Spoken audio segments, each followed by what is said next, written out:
Let me explain it to you, everybody. You know that Navy that's parked out there that Cyrus saw, those big ships? They're worthless, absolutely worthless.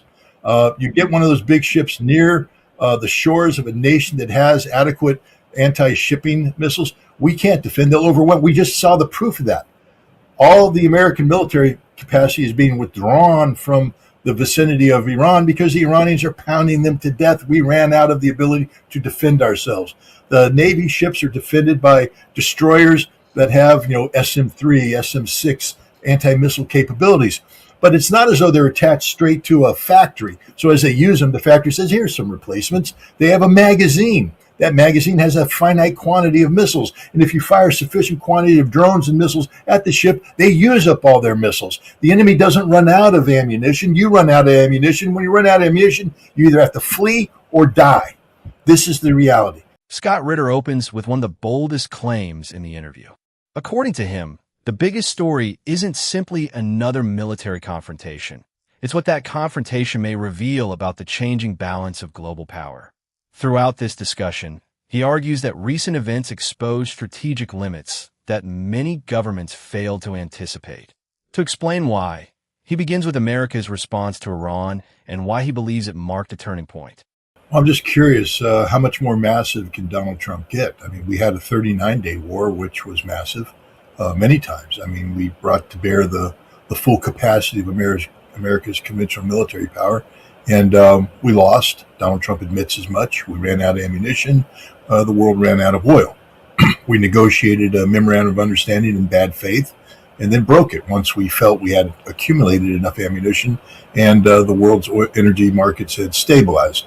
We launched another massive attack. I mean, how else do you describe quantities of American aircraft dropping munitions on Iran? And we failed. We lost. We ran out of ammunition, and the world ran out of oil. And Donald Trump unilaterally called a halt. Somehow he believes that if you do the same thing over and over again, you'll get a different result. So now he's promising a massive attack. With what? With what? More bombers?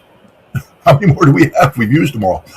More weapons? We ran out of long-range strike weapons, so now these bombers would have to come in close, putting them at risk. And then what happens when the Iranians retaliate? Because we've acknowledged that the Iranians are actually getting stronger, not weaker, as the bombing goes on. They're building missiles. We're running out of missiles, and we've run out of the missiles needed to defend ourselves. So as we attack Iran, Iran will lay waste to American military infrastructure in the region, above and beyond what they have already done. And more importantly, because this massive attack that Trump was ordering was going to strike Iranian energy infrastructure, Iran would eradicate the totality of the Persian Gulf's oil production and gas production capabilities, bringing to a screaming halt the global economy and with it the American economy. And the last time I checked, James Carville reminded us in 1992, it's the economy, stupid. So if you're an American politician, understand this, and I think Donald Trump just saw the light, that the American people aren't going to vote for you because you carried out a massive military strike against Iran. They're going to vote against you, however, if gas prices keep going up, if cost of living keeps going up, if quality of life keeps going down. It's the economy, stupid. And finally, the dumbest man who ever occupied the White House is woken up to this reality. There was never going to be a massive attack. It was always brinksmanship. You can't be more massive at the end of your military capacity chain than you were at the beginning of your military capacity chain. We lost the war against Iran the first time around. We're not going to win it the third time around. You know, we heard this earlier clip at the start of the program. It was a senator or a congressman interrogating, I would say, the Department of War, Pete Hegseth, and he continued to deny that Iran still has a military. This pussyfooting around this topic here is very sensitive for the Department of War. Scott, is there ever a point where they will admit defeat here, or is this just going to be another one of these never-ending wars? Again, we have to come back to the fact that this conflict is tied up in domestic American politics. And what I'm speaking about, of course, is the midterm elections coming up in November. These are critical for the future of Donald Trump. And that's all Donald Trump cares about. He doesn't care about the future of America. He doesn't care about the future of American alliances regionally or globally. He only cares about Donald J. Trump. This is the ultimate narcissist. This is a man who has created a cult of personality. And the key thing about a cult of personality is the infallibility of the person around which the cult is built. Donald Trump can do no wrong. He can make no mistakes. He is perfect. And so what will happen, I believe. Ritter's argument doesn't end with one military operation. He believes the larger question is what happens after escalation fails to produce the intended result. If military pressure reaches its limits, the consequences extend beyond the battlefield. And that's where he believes the real shift begins. First of all, we've lost this war, and the Pentagon has all but admitted. What happened last night, I don't know if many people picked up on this, but it appears that the United States has abandoned Kuwait and Bahrain militarily. The reporting is that American military resources are being withdrawn. Kuwait, of course, was the anchor to American military commitment in Iraq and beyond. To lose Kuwait is to lose everything. Bahrain was the home of the Fifth Fleet. To give up on Bahrain means you're giving up on the Persian Gulf. So these decisions are already being made, just not being openly acknowledged. Pete Hegseth probably isn't long for his tenure as Secretary of War, because heads will fall. People will be brought to bear. Responsibility will be brought to bear, not on the president because he's infallible, but on those who have advised him. And Hegseth, of course, has been the number one cheerleader for this conflict. And I think what's going to happen is the president's going to be compelled. He has no other choice than to admit failure, but it wasn't his failure. He was lied to all the way down. And I think Israel will pay a price. This war will suddenly become Israel's war. And Hegseth will probably be compelled to resign. And there might be some heads rolling. Admiral Cooper and CENTCOM and other people who've been promulgating this conflict will likely be shown the door, because there has to be an accounting to the American people as to why we started and lost a war of choice that has only harmed the interests of the United States. So I think this is the direction we're going now. We're in a pause while, excuse me, God bless you. we've been doing some renovations in the house, and there's some sawdust in the air, and every once in a while a piece goes up the nose. No, what can you do? But welcome to real life, people. But I think this is the reality we're looking at, is that there will be accountability. The Trump, they've lost this war. There's nothing we can do to recover from this error. We have lost our allies. NATO is not rallying to our support. The Gulf Arab nations are abandoning us as we speak. When Trump floated the concept of a massive retaliation, my understanding is that the Saudi Arabians said not just no, but hell no. That isn't going to happen, because they understand what's about to happen to them. Let's make this very clear.